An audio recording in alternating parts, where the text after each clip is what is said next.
আগুন ধরাইছে।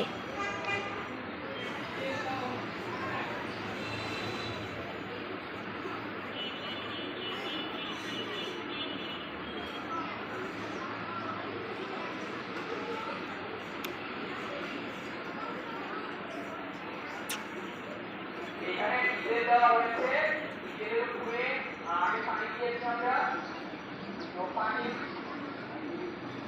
হচ্ছে আমাদের ডিজেল দেওয়া হয়েছে, আর ডিজেলের পরে কিন্তু আমাদের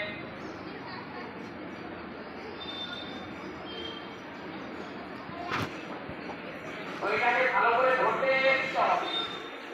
এটা পরিমিত তাপ এবং আগুনটা হলে আমরা এখানে কখন করতে পারবো না।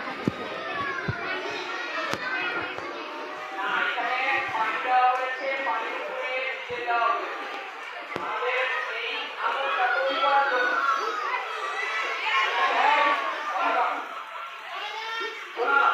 এখন মোটামুটি একটা তাপ দেখতে পাচ্ছি আমরা, অনেক তাপ হয়েছে, ঠিক আছে। আমাদের ফায়ার ভলান্টিয়ার আলামে এখন এটা বাবারে কি তাপ আমার এখানে আইসা পড়ছে প্রচুর।